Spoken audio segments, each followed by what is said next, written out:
The dining room table was set for 18 people, covered with the full Thanksgiving spread: turkey, stuffing, 3 kinds of pie, dishes crowding every available surface. My family had gone all out this year, inviting extended relatives, neighbors, and several of my father's colleagues from the hospital. Everyone gathered in their best clothes, wine glasses in hand, celebrating abundance. I sat at the far corner, pushing mashed potatoes around my plate, trying not to show how much pain I was in. The nausea from this morning's chemotherapy session made everything smell overwhelming. The fatigue made holding my head up feel like lifting weights. But I'd come to Thanksgiving dinner because my mother had insisted. "It's important for family," she'd said. "Emma, you're not eating," my Aunt Helen observed. "Don't you like the food?" "I'm just not very hungry," I said quietly. The truth was that nothing tasted right anymore. Chemotherapy had destroyed my sense of taste, leaving everything with a metallic flavor. "She's never hungry anymore," my mother said, a note of complaint in her voice. "Ever since she started this treatment, she's been difficult about food." Treatment. Such a casual word for the aggressive chemotherapy regimen I was undergoing for stage III Hodgkin's lymphoma. I'd been diagnosed 4 months ago, and the treatment protocol was brutal. ABVD chemotherapy every 2 weeks, each session leaving me violently ill for days. "How's the treatment going?" my father's colleague Dr. Morrison asked politely. "Your dad mentioned you've been dealing with some health issues." Before I could answer, my father spoke up. "It's just routine therapy, really. Emma has a minor lymph node issue that they're being overly cautious about. The oncologists these days want to throw chemotherapy at everything." I felt my stomach drop. Minor lymph node issue.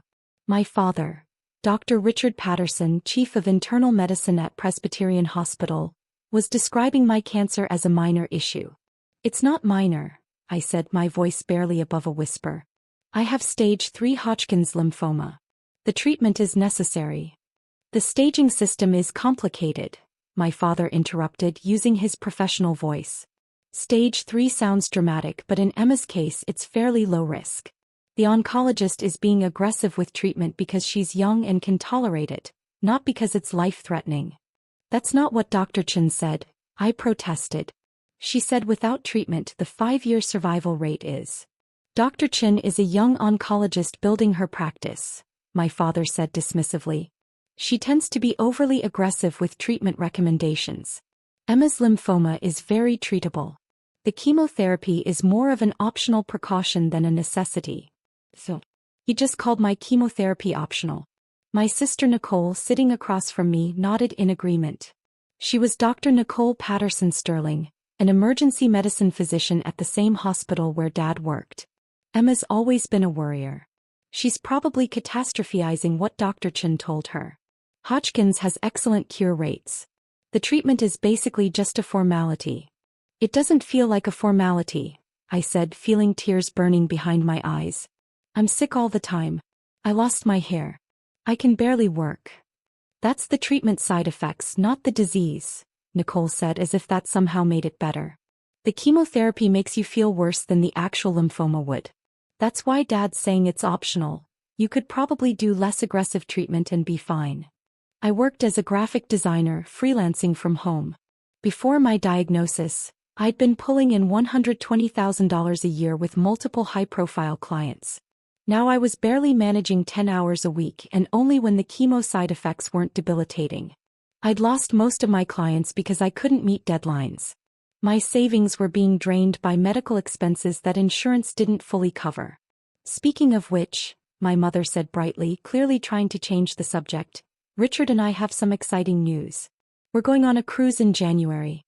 2 weeks in the Caribbean. We found an amazing deal on Black Friday. Booked it this morning." "That sounds wonderful," Dr. Morrison said. "You both deserve a vacation." I stared at my mother. "You booked a cruise? On Black Friday?" "Yes, the deals were incredible. We've been wanting to do this for years, and the timing finally worked out." "Mom," I said slowly, my hands starting to shake, "what about my medical fund?" My parents had started a GoFundMe for me 3 months ago when I'd had to stop working full-time.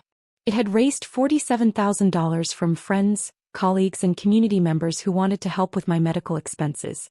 My parents had insisted on managing it, to reduce my stress during treatment. "What about it?" my mother asked, suddenly defensive. How much is left? My father shifted uncomfortably. Emma, this isn't the time to discuss finances. How much is left? I repeated, my voice rising despite my exhaustion. About 12,000, my mother said quietly. But sweetie, you have to understand, we've been under so much stress with your situation. We needed something to look forward to.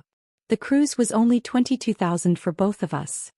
You spent $22,000 of my medical fund on a cruise? I couldn't breathe. The room tilted.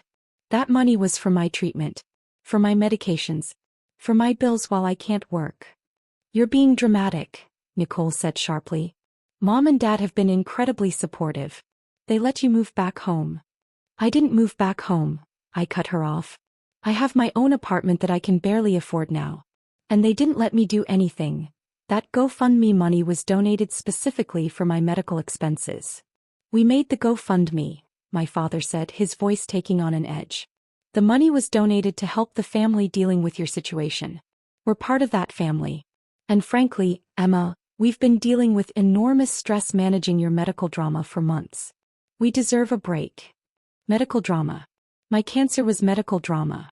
People donated that money to help me survive cancer, I said, tears streaming down my face now. Not to fund your vacation. See what I mean? My father said to Dr. Morrison. This is what we've been dealing with. Everything is catastrophized. Everything is a crisis. She acts like she's dying when she has one of the most curable cancers there is. I am dying, I said, my voice breaking. Without treatment I would die. Dr. Chin said. Dr. Chin is covering herself legally, my father interrupted. She has to present worst-case scenarios. But the reality is that your prognosis is excellent. You're going to be fine. This treatment is optional. The money in the GoFundMe can be used however the family needs it, and you need to stop being so selfish about everything. I stood up, knocking my chair backward. The room spun, but I didn't care. I need to leave. Emma, sit down, my mother commanded. You're ruining Thanksgiving. I'm ruining it? I looked around the table at all the faces staring at me, some embarrassed, some judgmental, some pitying. You spent my cancer fund on a cruise. You told everyone my chemotherapy is optional. You've been dismissing my diagnosis for months while I'm literally fighting for my life. But I'm ruining Thanksgiving. You're being hysterical, Nicole said. Emma, you need to calm down. I grabbed my purse and walked out, leaving behind the table full of shocked relatives and the family who'd stolen my medical fund to go on vacation. The next day, still reeling from Thanksgiving, I received a call from Rachel Martinez, the patient advocate at University Medical Center's oncology department. Emma, hi. I wanted to check in with you. Dr. Chin mentioned you've been having some family difficulties that might be affecting your ability to continue treatment. I'd broken down crying at my last chemotherapy session, finally telling Dr. Chin everything. How my family was dismissing my diagnosis, how they'd taken my GoFundMe money, how they kept telling everyone my treatment was optional. I don't know if I can afford to continue treatment, I admitted. Most of my medical fund is gone and I'm barely working. I'm going to have to figure out. Emma, stop, Rachel said firmly. Dr. Chin and I have been discussing your case. What your family has done is medical neglect and potentially financial exploitation. We want to help. Over the next week, Rachel connected me with legal aid to investigate the misuse of my GoFundMe funds. She also connected me with the hospital's communications department, who were working on a story about the importance of family support during cancer treatment. We'd like to feature your story in the hospital's quarterly magazine, the communications director, Margaret Chin, explained. Obviously, we'll protect your privacy, but we think it's important to highlight how dismissal of cancer treatment can be life-threatening. Would you be comfortable being interviewed? I agreed, and over several sessions I told them everything. The diagnosis, my family's dismissal, their characterization of chemotherapy as optional, the stolen GoFundMe money. Margaret was horrified, especially when I told her my father and sister were both physicians at Presbyterian Hospital. They're doctors, she repeated. And they told people your chemotherapy was optional? My father keeps saying Dr. Chin is being overly aggressive and that I'm catastrophizing. Margaret made notes, her expression growing darker. Emma, would you consent to us using your medical records in the article? Obviously with all identifying information redacted, but we'd like Dr. Chen to explain the medical reality of what you're facing versus what your family has been saying." I agreed. The article came out in the hospital's winter magazine 6 weeks later. It was titled, "When Family Becomes the Obstacle: One Patient's Fight for Treatment Against Medical Neglect." The article featured Dr. Chen explaining my case in detail: the stage III Hodgkin's lymphoma with multiple affected lymph node regions, the involvement of organs above and below the diaphragm, the aggressive treatment protocol necessary for cure. She included survival statistics, making it crystal clear that without treatment, my 5-year survival rate would be less than 30%. With treatment it was over 80%. To call this treatment optional is medically inaccurate and dangerous, Dr. Chen was quoted saying. This patient has cancer that will kill her without treatment. Characterizing chemotherapy as unnecessary or overly cautious directly contradicts all established medical evidence and treatment guidelines. The article then detailed what had happened: how my family had dismissed my diagnosis despite being medical professionals themselves, how they'd spent my medical fund on personal expenses, how they'd told community members my treatment wasn't necessary. Most disturbing, the article stated, is that 2 of the family members who dismissed the severity of this patient's cancer and discouraged community support for her treatment are themselves physicians. This represents not just family cruelty, but potential violation of medical ethics and professional standards. The magazine was distributed to every physician in the city's medical network. It was posted online. It was shared in medical communities across the state. And within days, people had figured out who the physicians in question were. My father and sister's names were being discussed in medical ethics forums. Presbyterian Hospital received dozens of complaints. The state medical board received formal concerns about doctors spreading medical misinformation. My phone exploded with messages from family members. "My father, what have you done? My reputation is being destroyed. The hospital is investigating me. Nicole, you vindictive bitch. You've cost me everything because you couldn't handle some tough love about your diagnosis. My mother, Emma, how could you do this to us? We raised you. We supported you. And this is how you repay us." I blocked all of them and focused on my treatment. The investigation by Presbyterian Hospital concluded 2 weeks later.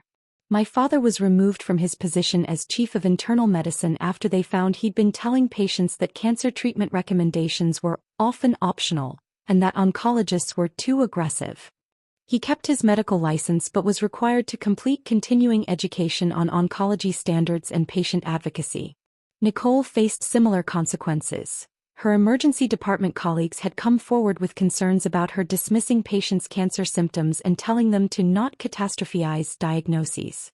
She was suspended for 60 days and required to complete remedial training. The legal investigation into my GoFundMe funds resulted in my parents being required to return the $22,000 they'd spent on the cruise, plus additional funds they'd used for other personal expenses.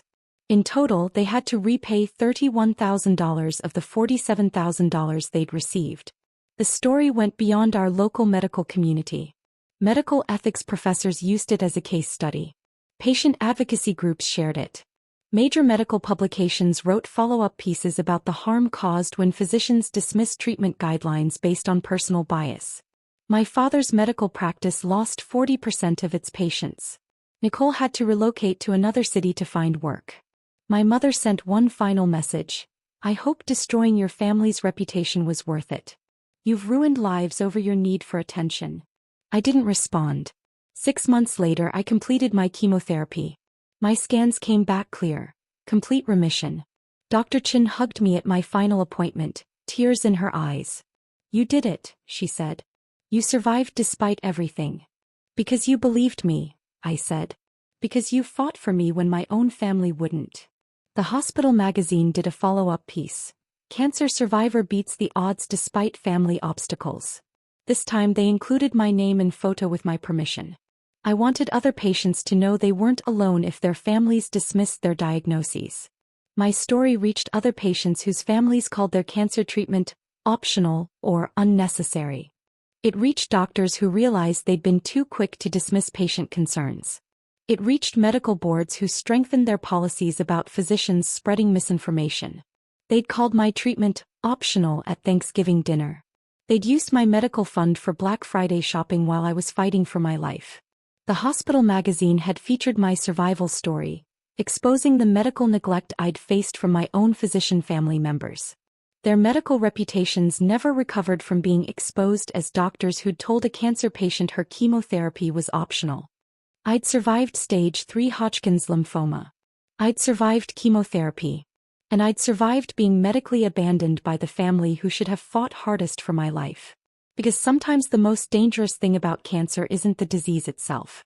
It's the family of doctors who treat your survival as optional, and your suffering as drama.